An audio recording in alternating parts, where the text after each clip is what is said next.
2020 도쿄올림픽이 코로나 여파로 1년 늦게 우여곡절 끝에 지금 일본 동경에서 개최되고 있습니다. 이 오프닝 하는 날부터 우여곡절이 많이 있었어요. 안에서는 오프닝 행사가 있고 또 경기장 밖에서는 반대 시위가 벌어지고 또 올림픽에 대한 세계인들의 관심도 이전만 못한 것이 사실입니다. 이번 올림픽에서는 특별히 선수들의 태도 논란이 굉장한 이슈가 되고 있습니다. 경기에서 패하고도 이긴 상대방 선수를 진심으로 축하해주는 스포츠맨십이 굉장한 박수를 받았고요. 또 이긴 상대방 선수가 손을 내밀어 악수를 청하는데 그걸 뿌리치다가 또 카메라에 클로즈업 돼서 부적절한 태도를 또 문제 삼기도 했습니다. 이번 올림픽에서는 태권도의 종주국인 우리나라 선수들이 메달을 하나도 따지를 못했어요. 그러니까 노메달이라는 그런 수치를 우리가 당하기도 했는데, 또 반면에 우리 선수들이 보여준 스포츠맨십은 세계 언론의 주목을 받기도 했습니다. 선수들이 패하고도 웃으면서 진정으로 상대방 이긴 선수를 축하해주는 그런 모습들을 보면서 저것이 진정한 스포츠맨십이 아니냐, 역시 우리 태권도 종주국답다라는 그런 찬사를 받기도 했습니다. 이런 모습들이 금메달을 따는 것보다도 오히려 더 큰 국위선양을 하지 않았나라는 생각도 갖게 됩니다. 그런가 하면 우리나라 체조 선수 중에 한 명은 실력에 있어서는 금메달이었어요. 최고 점수를 받았습니다. 그런데 본인도 자기 경기가 너무 만족스러웠는지 너무 기뻐가지고 이 심판들한테 인사를 해야 되는데 심판들한테 인사를 안 하고 그냥 내려가 버린 거예요. 그래서 감점을 당합니다. 그래서 금메달을 따야 될 선수가 은메달을 따게 된 거예요. 참 이런 경기 내용들을 보면서 이 선수들의 실력도 중요하지만은 스포츠맨십, 그들의 어떤 선수로서의 마음, 자세, 태도, 이런 것들이 더 중요하다라고 하는 것을 대표적으로 보여진 사례라고 할 수 있겠습니다. 미국 노스웨스턴 대학의 심리학 연구팀은요, 올림픽에서 메달을 딴 선수들의 얼굴을 분석을 했는데 메달의 색깔에 따라서 기쁨의 정도가 어떻게 달라지는지를 관찰 분석을 했어요. 금메달을 딴 선수는 당연히 기뻐하겠죠. 가장 기뻐하겠죠. 그런데 이 기쁨의 순위가 바뀌었습니다. 우리가 일상적으로 생각을 해보면 금, 은, 동이어야 하는데 금, 동, 은 이렇게 바뀌었어요. 금메달 딴 선수야 1등을 했으니까 가장 기뻤을 것이고, 근데 은메달 딴 선수는 두 번째로 기뻐해야 되는데 오히려 기뻐해야 되는 그 순간에 아쉬운 표정을 짓더라는 거죠. 그리고 세 번째로 동메달을 딴 선수는 금메달을 딴 선수만큼이나 기뻐하더라는 거예요. 대체 그 차이가 어디 있느냐? 결국은 마음의 자세와 태도에 달려 있다는 겁니다. 은메달을 딴 선수는 내가 조금만 더 분발했으면 저 금메달을 내가 차지할 수 있었는데 하는 그 아쉬움이 있는 거예요. 그러니까 기뻐해야 되는 그 순간에 기쁨의 얼굴이 아니라 아쉬움의 표정을 지을 수밖에 없었다는 거죠. 그런데 동메달을 딴 선수는 노메달을 딴 선수들의 시각에서 볼 때 내가 메달을 못 딸 수도 있었는데 동메달이라도 딸 수 있었다는 것 때문에 굉장히 기뻐한다는 거예요. 금메달을 딴 것만큼이나 기뻐하더라는 거죠. 자, 그렇다면 왜 이런 메달에 따라서 이렇게 얼굴의 표정이 바뀌고 또 기뻐해야 될 때 기뻐하지 못하고 이런 아쉬운 표정들을 나타내는 걸까? 왜 이런 현상들이 나타나는 것일까? 여러분, 국가를 대표해 가지고 올림픽 대표 선수로 올림픽에 출전을 한다는 그 자체만으로도요, 이건 개인에게도 영광이고 가문에도 영광인 겁니다. 그렇지 않습니까? 올림픽에 나간다는 것은 세계 최고의 선수가 되어서 나간다는, 국가를 대표해서 나간다는 겁니다. 그것만으로도 정말 자부심을 가질 수 있어야 하는데 많은 선수들이 하나같이 나는 금메달을 따야 된다는 목표를 가지고 갑니다. 그렇다고 그 목표가 잘못된 건 아니죠. 당연히 목표가 있어야 최선을 다할 수 있으니까. 근데 문제는 금메달을 항상 최선이라고만 생각을 한다는 거죠.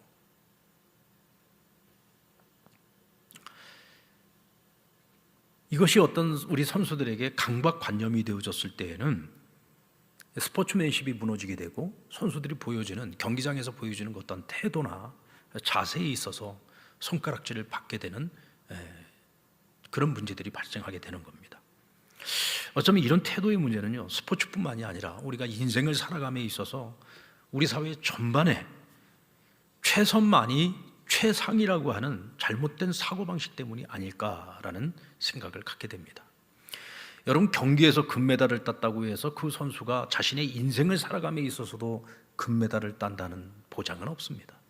오히려 은메달, 동메달을 따고, 아니 노베달이라고 할지라도 자신의 인생에 있어서 최선을 다하고 끊임없는 자기 발전을 위해서 노력하는 사람이라면 그 자체가 금메달이요, 오히려 자기 인생에 있어서는 승리자가 될 수 있고 또 최상의 열매를 거둘 수도 있는 겁니다. 오히려 최선보다 차선이 최상이 되는 경우들도 많이 있습니다.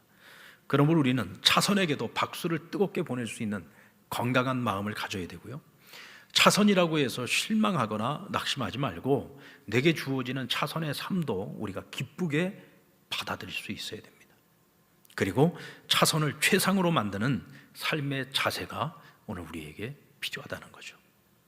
자, 오늘 본문의 말씀을 보면 예수님께서 베드로에게 내가 닭 울기 전에 나를 3번 부인할 것이다 라고 예고해 주시는 말씀입니다. 그런데 이 예고의 말씀을 주시기 전에 먼저 예고하신 말씀이 있어요. 31절로 32절 말씀인데 우리 같이 한번 읽어볼까요? 시작. 시몬아 시몬아, 보라 사탄이 너희를 밀가부로 타려고 요구하였으나 내가 너를 위하여 내 믿음이 떨어지지 않기를 기도하였노니 너는 돌이킨 후에 내 형제를 굳게 하라. 자, 이 말씀 앞에서 베드로는 최선의 대답을 했습니다. 예수님의 수제자예요. 그러니까 수제자답게 그는 최선의 대답을 했습니다. 33절에 보면 그가 말하되 주여, 내가 주와 함께 옥에도 갈 수 있고 죽는 데에도 가기를 내가 각오하였나이다. 주님의 수제자답게 최선의 대답을 한 거죠. 근데 주님과 함께 고난도 받을 수 있습니다. 근데 주님과 함께 죽을 수도 있습니다. 저에게는 그런 각오가 되어 있습니다. 마땅한 대답이겠죠. 주님께서 그렇게 말씀을 하시는데 제가 그럴 수도 있겠네요. 내가 실수할 수도 있겠네요. 넘어질 수도 있겠네요. 제가 주님을 3번이나 부인할 수도 있겠네요. 이렇게 대답하는 것은 최선의 대답이 아니죠. 제자라면 이렇게 대답하는 것이 마땅한 것입니다. 주를 위해서라면 내가 죽을 수도 있습니다. 근데 결과는 어땠습니까? 그가 말한 최선의 대답처럼 그와 같은 길을 가지 못하고 오히려 정반대되는 길을 걸어갔잖아요. 결국 주님께서 예상하신 대로 주님 3번 부인했습니다. 그리고 자기 자신에 대한 실망감 때문에 깊은 낙심에 빠지고 말았죠. 근데 주님께서는요, 베드로가 그와 같이 호언장담을 할 때 그가 실패할 것을 이미 알고 계셨습니다. 그래서 그에게 뭐라고 말씀하십니까?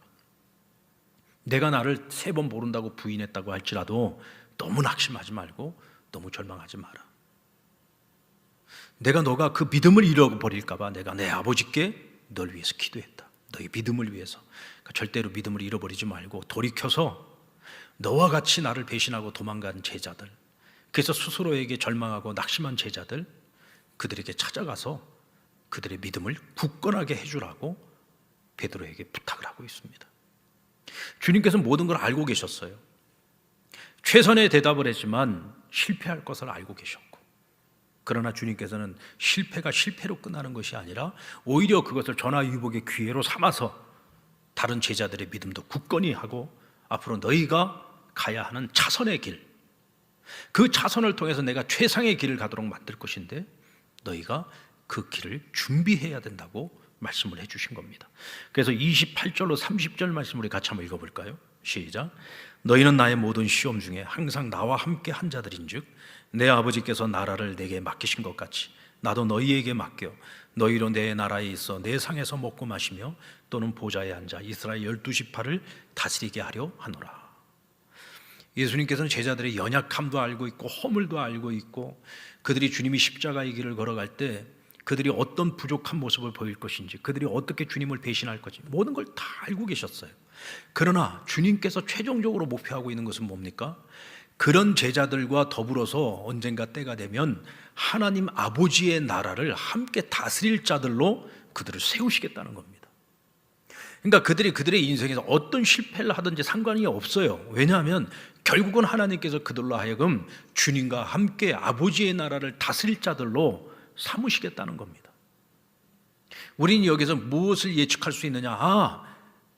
주님께서는 그들의 실패를 통해서도 차선의 길을 예비하고 계시고 그 차선의 길이 최상의 길이 되도록 만드실 하나님의 계획을 가지고 계시는구나라고 하는 것을 우리가 알 수 있는 거죠. 바로 이 점이 그리스도 안에서 살아가는 자들에게 주어지는 차선의 은혜인 겁니다.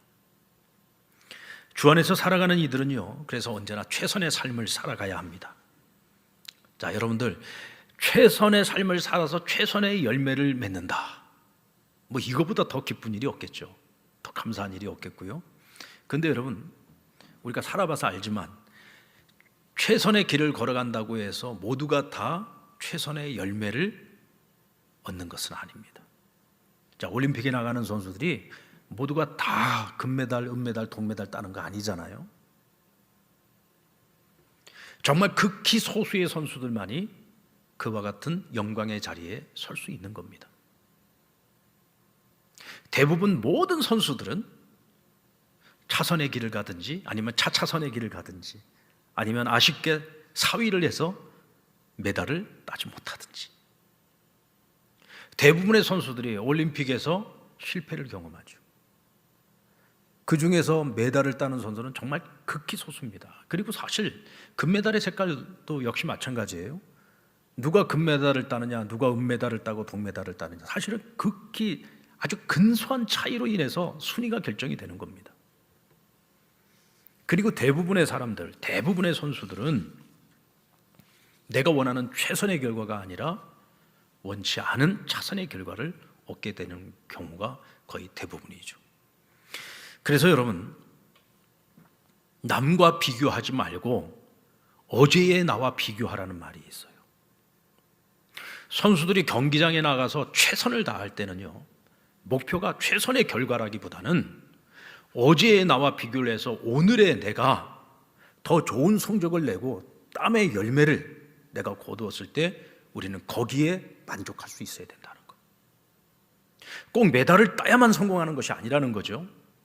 어제의 나보다 오늘의 내가 오히려 더 좋은 결과를 얻을 수 있다고 한다면 그만큼 내가 성장하고 그만큼 내가 발전한 것입니다. 우리는 그것을 목표로 해야 된다는 거죠. 이번 올림픽에서 우리나라 선수 가운데 메달은 따지 못했지만 육상 높이뛰기에서 4위를 한 선수가 있어요. 우상혁 선수라고. 사실 우리나라 이 육상 선수들이 올림픽 무대에 나가서요, 한국 신기록을 기록을 하고 또 전체 경기에서 4위까지 올라간 경우는 정말 극히 드문 경우입니다. 예전에 마라톤에서 우리나라 이봉주 선수가 그 금메달을 딴 거를 제외하고는 육상에서는 거의 메달을 따본 적이 없죠. 이 4위를 했다라고 하는 건 이건 정말 대단한 일을 한 겁니다. 근데 우리가 더 이 선수를 높이 사는 것은 비록 메달을 따지는 못했지만 메달을 딴 선수 그 이상으로 자신이 이번에 그 만들어내는 그 기록, 그 결과가 한국 신기록을 넘어섰단 말이죠.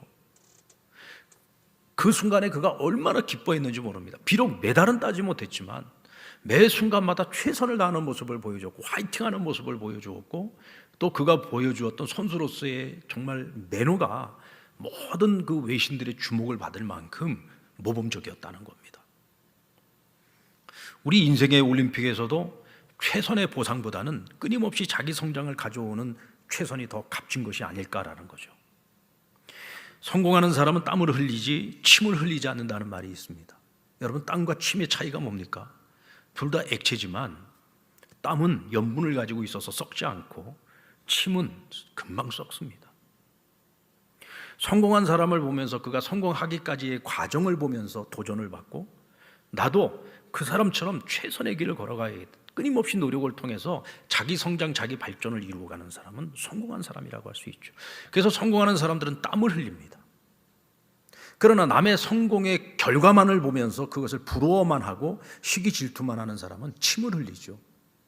부러워만 하는 겁니다. 이런 사람에게는 발전이 없는 거예요. 세상의 이치도 그렇습니다만 특별히 그리스도 안에서 살아가는 사람들은 우리가 최선의 길을 걸어갈 때 최선의 보상보다는 최선의 발전에 더 소중한 의미를 가지고 살아가는 것이 중요하다는 겁니다. 여러분, 후회 없는 최선만이 최상을 만들어갈 수 있다는 사실을 기억하시기 바랍니다. 혹시 우리들 가운데 난 누구보다 열심히 일을 했어요. 정말 열심히 살았습니다. 그런데 내가 원하는 것처럼 최선의 결과를 얻지 못했습니다. 그래서 낙심하고 절망하고 있는 분이 있다고 한다면 저는 오늘 그분들에게 당부하고 싶습니다. 절대로 절망하거나 낙심하지 마십시오. 내가 최선의 보상을 얻지 못하고 차선의 길이 열렸다면 내게 열린 그 차선의 길에서 최선을 다하십시오. 그러면 하나님께서 열어가시는 그 차선의 길 가운데에서 하나님이 예비하신 최상의 결과를 우리가 얻어낼 수 있기 때문입니다. 때로는 믿는 자에게 내가 기대하고 바랬던 최선이 아닌 경우가 굉장히 많이 있어요. 오히려 내가 전혀 생각하지 못했던 차선을 하나님께서 예비하시고 그 차선을 통해서 우리의 남은 인생을 최상의 길로 이끌어 주시는 경우를 훨씬 더 우리가 많이 경험하게 됩니다. 어떤 분들은 그래요. 목사님 최선을 다했는데 다 소용없더라고요. 이런 말은요, 믿음을 가진 사람이 하는 말이 아니라 믿음이 없는 사람들이 해야 되는 말입니다. 우리가 최선을 다할 때 하나님은 그것을 알고 계시고 그 모든 것을 보고 계십니다. 하나님이 알고 계시고 보고 계시는데 소용이 없다는 말은 말이 안 되는 얘기죠. 하나님께서 그 모든 것을 보고 계시기에 최선보다 더 나은 차선을 우리에게 허락하시고 그 차선의 길에서 가장 좋은 결과를 가져오도록 만드십니다. 하나님께서 예비하신 차선 속에 최상의 길이 숨어 있다는 거죠. 주님 잡히시던 날 밤에 다른 제자들은 주님을 버리고 다 도망쳤습니다. 베드로는 주님을 3번 부인했습니다. 한마디로 말해서 다 실패의 밤이었던 거죠. 근데 여러분, 제자들만 실패했습니까? 예수님도 실패하셨어요. 3년 동안이나 제자들을 양육시켰는데도 그 제자들이 다 주님 배신하지 않았습니까? 그러니까 주님도 실패하신 거고 제자들도 실패한 겁니다. 하지만 주님께서는 이 모든 일들을 알고 계셨고 예측하셨고 오히려 이 일을 통해서 차선을 준비하셨습니다. 그래서 베드로에게는 내가 3번 나를 부인할 것이다 라고 말씀하시면서 절대로 실망하거나 낙심하지 말고 믿음을 잃지 말아라. 그리고 다른 제자들을 위로하고 격려해서 그들의 믿음을 굳세게 만들라고 경고, 사명을 맡겨주시고 당부해 주신 겁니다. 다른 한편으로 생각을 해보면 만약 베드로가 자신이 말했던 최선처럼 주님과 함께 고난당하고 주님과 함께 십자가에 매달려서 죽음을 맞이했다면, 다른 제자들도 다 함께 십자가에 매달려 죽었다면 대체 복음은 누가 전했겠습니까? 결국은 고난의 십자가를 지고 결국 인류 대속의 죽음을 맞이해야 되는 것은 주님의 몫이었던 거예요.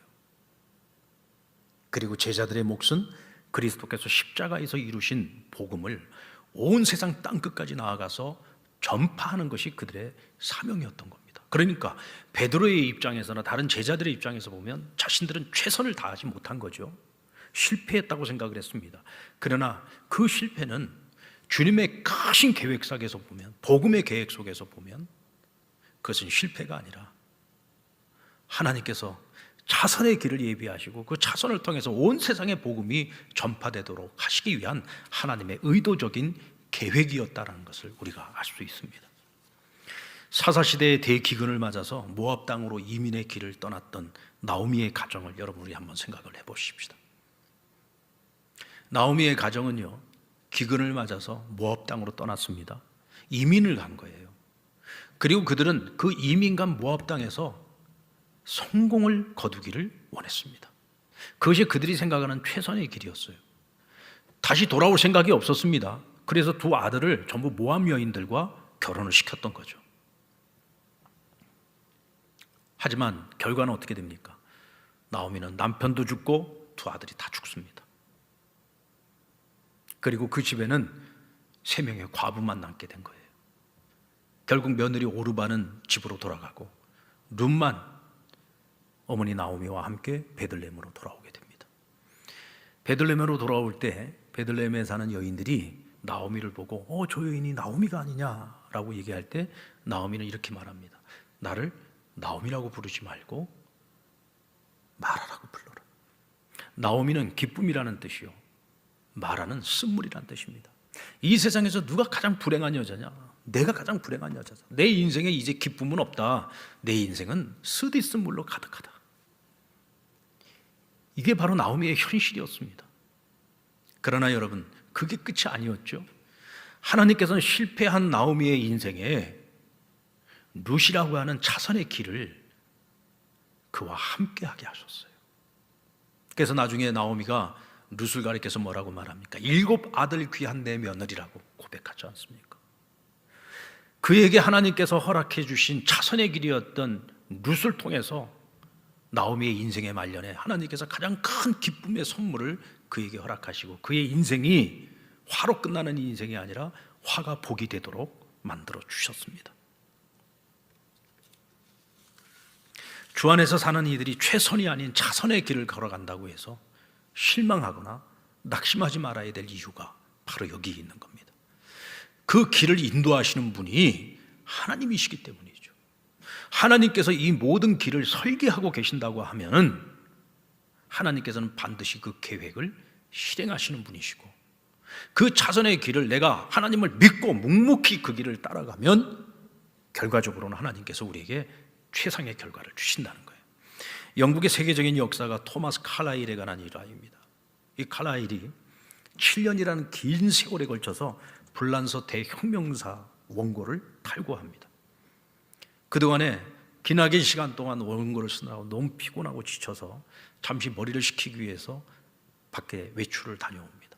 근데 그 사이에 하녀가 들어와서 방을 청소를 하다가 그 방 안에 냉골이라 이 방 안을 좀 따뜻하게 데피려고 벽난로에 불을 지피려고 하는데 불쏘시개가 안 보이는 거예요. 그래가지고 불쏘시개 감이 없나 하고 찾아보다가 책상 위에 노랗게 변색이 되어진 이 종이 뭉치를 본 거예요. 그래서 그 종이 뭉치가 이게 쓸모없는 이 쉬조각인 줄 알고 그거를 기름을 갖다가 발라가지고 불쏘시개로 써버린 겁니다. 7년 동안 쓴 불란서 대혁명사가 한순간에 불쏘시개가 돼버린 거예요. 외출을 나갔다가 돌아온 이 칼라일이 그것을 보고 혼비백산을 하지요. 얼마나 실망스럽고 절망스럽겠습니까? 한 주간 내내 금식을 하면서 자기 방에 처박혀가지고 이게 내가 살아야 되나 죽어야 되나 고민을 하고 있다가 하나님께 기도를 하기 시작했어요. 기도를 하는 중에 하나님이 그의 마음에 어떤 마음을 주셨느냐면, 어쩌면 나에게 더 좋은 작품을 쓰라고 하나님이 내게 이와 같은 일을 허락하신 것이 아닐까. 그래서 그는 다시 마음을 다잡고 다시금 글을 쓰기 시작했어요. 그래서 7년의 시간을 또다시 공을 들여가지고 결국 명작인 불란서 대혁명사를 탈고하게 됩니다. 자그마치 14년에 걸쳐서 이 책이 세상의 빛을 보게 된 거죠. 여러분, 우리의 생애에 있어서도 이와 비슷한 일들 얼마든지 일어날 수 있습니다. 저도요, 제가 장신대 신대원 졸업 논문을 쓰는데, 저는 원래 설교를 준비를 할 때도 미리 다 준비를 하고 자료들을 다 정리를 해놓으면 일단 원고를 쓰기 시작하면 마지막 탈고할 때까지 자리를 거의 떠나지 않습니다. 논문도 그렇게 썼어요. 그래서 그동안에 내가 써야 될 모든 자료들을 다 준비를 해놓고 정말 몇 날 며칠에 걸쳐서 논문을 썼습니다. 그리고는 논문이 이제 거의 다 작성이 다 끝나고 마지막 이제 주석을 다는 그 과정에서 제가 잠시 자리를 비웠는데 저희 큰아이가, 그때 아이가 이제 돌 지나고 이제 조금 이제 나부되기 시작할 때인데, 이 아이가 제 방에 들어와 가지고요 코드를 뽑아버린 거예요. 그때 당시만 하더라도 요즘처럼 이 중간에 코드를 뽑아도 중간 저장되는 기능이 없었어요. 그때 당시만 하더라도 컴퓨터가 처음 나왔을 때였기 때문에, 그러니까 그동안에 써놓은 논문이 그냥 한순간에 다 날아가 버린 겁니다. 제가 제 아들을 원망한다고 해서 논문이 살아나는 거 아니잖아요.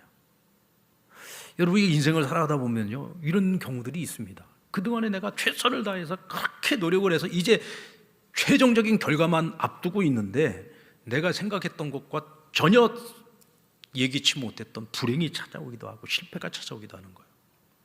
열심히, 누구보다 열심히 사업을 했는데 그 사업의 실패를 경험하게 될 때도 있고, 누구보다 열심히 시험을 준비했는데 그 시험에서 실패하는 경우들도 있죠. 정말 자녀들을 위해서 뭔가 희망과 꿈을 가지고 소망을 가지고 열심히 뒷바라지하면서 공부를 시켰는데 내가 생각했던 것과는 전혀 다른 방향으로 나아가서 실망스럽고 절망스러울 때도 있을 겁니다. 내가 되고자 하는 어떤 목표를 가지고 열심히 노력을 했는데 그 길로 가려고 아무리 애를 쓰고 노력을 해도 그 길은 계속 막히고 자꾸 차선의 길만 열리는 경우들도 있어서 실망스럽고 낙심이 찾아올 때도 있죠.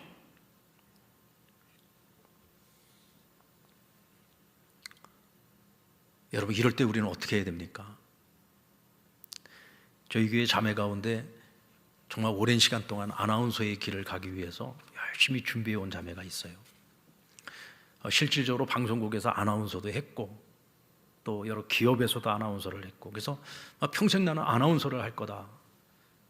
그리고 이제 공중파 방송에서 아나운서를 하기 위해서 계속해서 이제 경력을 쌓으면서 준비를 하고 있었어요. 근데 얼마 전에 이제 결혼을 한다고 저에게 찾아와서 인사를 하는데 그 신랑 될 사람이 전도사님이에요. 이제 사모의 길을 가야 되는 거예요. 근데 지금 본인이 고민이 있다는 거예요. 나는 아나운서의 길을 계속해서 결혼을 하고 난 이후에도 계속 그 길을 가고 싶은데 자기가 단 한 번도 생각해 보지도 않았던 병원에서 코디네이터로 일하는 길이 자꾸 열린다는 거예요. 그곳에서 자기를 너무나 원하고 있고 그리고 가장 좋은 대우를 해주면서 자기를 함께 일하고 싶어 한다는 거죠. 그래서 목사님, 이런 경우 내가 어떻게 해야 되느냐. 제가 가만히 생각을 해보니까 앞으로 사모의 길을 걸어가야 되면 코디네이터라고 하는 것은 계속 사람들을 상담해 주는 일 아니냐. 내가 볼 때는 이건 상담 훈련도 될 수 있는 일이에요. 당신이 지금까지 아나운서를 하기 위해서 지금까지 사람들과 말하고 설득하는 이런 일들이 있어서 굉장히 숙달이 되어져 있고 하나님 훈련을 시켰는데 이것이 앞으로 당신이 사모의 길을 걸어갈 때 얼마나 많은 도움이 되겠냐. 하나님께서 당신에게 최선의 길은 아니고 차선의 길이지만 이 길을 열어주셨을 때는 이 길에서 최선을 다해봐라. 분명히 그것을 통해서 하나님께서 당신에게 계획하신 일이 있을 것이고 그 일을 통해서 하나님이 최상의 결과를 가져다 주실 것이다. 여러분들, 혹시 최선이 아니라 차선의 길을 가게 되어서 지금 실망하고 계시는 분들 계십니까? 낙심하고 계시는 분 계십니까? 분명 거기에 하나님의 계획이 있습니다. 그것이 하나님께서 나를 위해서 세워놓으신 차선의 계획이라면 분명 거기에는 최상의 결과가 기다리고 있다는 것을 믿으시고 하나님을 믿고 주를 의지하면서 한번 끝까지 주님과 그 길을 따라가 보시기 바랍니다. 그리고 차선의 길에서 최상을 경험한 사람들은요, 절대로 혼자만을 위해서 살아가지 않습니다. 타인을 위한 삶을 살아가게 만드십니다. 베드로에게도 주님은 내가 돌이킨 후에 주의 제자들을 찾아가서 그들을 견고하게 만들라, 굳세게 하라고 당부하고 있습니다. 내가 내 믿음을 회복했을 때 너 자신만을 위해서 그것으로 끝내지 말고 다른 제자들을 가서 굳세게 하라는 거죠. 타인을 위한 삶을 살라는 거예요. 다른 모든 제자들에게도 땅끝까지 이르러 내 복음을 전하고 나의 증인이 되라고 당부하셨습니다. 주님께 사랑의 빚을 진 제자들은, 실패를 경험했던 제자들은 주님께서 열어놓은 그 차선의 길을 통해서 그들은 예루살렘이 아닌 땅끝으로 나아가서 각기 자신의 땅끝에서 주님에게 진 그 사랑의 빚을 가지고 끝까지 주의 복음을 전하며 그의 인생들을 마감했습니다. 여러분들, 조선시대 말기 순조 1년에 신유박해 때죠. 많은 천주교 신자들이 하나님을 믿는 신앙 때문에 순교를 당해야 했습니다. 이때 정약용의 가문도 하나님을 믿는 그 믿음 때문에 아주 멸문죄화를 당하게 되는데 그때 정약종은 순교를 당하고 정약전과 정약용은 유배를 떠나게 됩니다. 그 중에 전약전의 이야기를 소설로 쓴 책이 흑산이라고 하는 소설인데요, 이 소설을 바탕으로 해서 얼마 전에 이준익 감독이 자산오보라고 하는 영화를 만들었습니다. 이 소설 흑산의 시작을 보면은 정약전이 흑산도로 유배를 떠나는 장면으로 시작이 됩니다. 사실 정약전은요, 대단한 믿음의 소유자였기 때문에 정말 영광스럽게 순교당하기를 원했습니다. 그가 생각했던 최선, 믿음의 길에서 최선의 길은 순교라고 생각을 했어요. 근데 그는 순교의 길이 아니라 유배의 길을 떠나게 된 겁니다.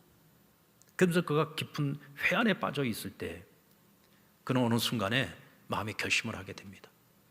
흑산도가 내가 가야 하는 차선의 길이라면 내가 그 길에서 최선을 다해보자. 그리고 그곳에서 한번 살아내어보자. 그리고 내가 그곳에서 살아가는 동안 내가 할 수 있는 일이 무엇인지, 내가 할 수 있는 최선이 무엇일지를 그는 고민하기 시작했어요. 흑산도는 섬이었습니다. 그곳에는 수많은 어종의 물고기들이 있었습니다. 그곳에서 생업으로 살아가는 수많은 어부들을 만나면서 그는 그들에게 배우기 시작합니다. 그리고 우리나라를 둘러싸고 있는 이 바다에 살고 있는 수없이 많은 어종들에 대해서 그가 눈을 뜨기 시작하고 그것을 그림으로 그리고 거기에 따르는 모든 정보들을 하나하나 글로 남기기 시작하면서 자산어보라고 하는 우리나라 최초의 어업과 관련되어진 우리나라 주변에 있는 이 바다에 살고 있는 모든 물고기에 대한 정보를 기록으로 남기게 됩니다. 그것이 후대에도 얼마나 큰 영향을 미치게 되었는지 모릅니다. 만약 그가 생각했던 최선의 길을 걸어서 그가 만약 순교했더라면 어쩌면 이 땅에 자산어보라고 하는 명전은 남기지 못했을 겁니다. 자선의 길이었지만 그 자선의 길에서 최선을 다했기 때문에, 내가 할 수 있는 최선을 다했기 때문에 그는 후대에도 영향을 미칠 만한 위대한 업적을 남길 수 있었던 거죠. 여러분, 모세 역시도 마찬가지 아닙니까? 나이 40세에 그는 자신의 정체성을 깨닫고 자기 민족인 이스라엘을 위해서 내가 할 일이 무엇인가, 이스라엘의 해방을 위해서 내가 이제는 나설 때라고 생각을 하고 그가 뭔가를 하고자 할 때 그는 큰 실패를 경험하게 됩니다. 그가 가고자 했던 최선의 길이 막혀버리고 오히려 광야의 도망자가 되고 미디안의 목동으로 40년 세월을 보내게 됩니다. 그리고 그 40년을 마치고 그의 나이 80이 되었을 때 하나님께서 그에게 찾아오셔서 이스라엘의 구원자로 그를 사용하시겠다고 그에게 사명을 맡겨주셨죠. 여러분, 그런 생각 안 해보셨습니까? 모세가 만약 미디안 광야에서 40년 동안 양치기를 하면서 양치기 일전정 최고의 양치기가 되기 위해서 그 자리에서 최선을 다해서 살아갔기에 하나님께서 그에게 이스라엘을 구원할 민족의 지도자로 그를 세운 것이지, 만약 그가 늘 좌절과 절망과 낙심에 빠져서 나 같은 것이 무엇을 할 수 있을까? 절망에 빠져서 그냥 허송세월을 보냈다면 과연 하나님께서 그에게 그와 같이 위대한 사명을 맡기셨을까? 저는 모세가 보낸 그 광야에서의 40년은요 결코 헛되게 보내지 않았을 거라고 생각합니다. 그는 그 자리에서 내가 할 수 있는 선에서 최선을 다했습니다. 그런 모세를 보시고 하나님께서 그에게 민족의 지도자로 그를 세우신 것이라고 저는 믿습니다. 혹시 지금 여러분이 서 있는 자리가 내가 생각하는 최선의 자리가 아니라 차선의 자리라고 해서 여러분 절대로 낙심하지 마십시오. 오히려 그 차선의 자리에서 최선을 다하고 있다고 한다면 그런 여러분 자신에게 박수를 쳐주십시오. 나 자신에게 박수를 쳐주세요. 차선의 길을 가고 있다고 절망하거나 낙심하지 않고 최선을 다하고 있는 나에게 박수를 쳐주십시오. 혹시 아직도 절망하고 좌절하고 낙심하고 있다면 그런 나에게 괜찮다고 말해 주십시오. 그리고 다시금 그 차선의 길에서 최선을 다하며 주님께서 계획해 놓으신 그 최상의 결과를 얻기 위해 나 자신을 응원하고 또 주님과 함께 최선을 다해서 그 길을 달려갈 수 있는 저와 여러분 되기를 바랍니다. 우리 뒤에는 이 모든 것을 계획하시고 오늘도 우리를 도와주시는 하나님이 함께하고 계십니다. 그분을 의지하고 차선 속에 숨어있는 최상의 길을 함께 찾아갈 수 있는 저와 여러분 되기를 주님의 이름으로 축원합니다.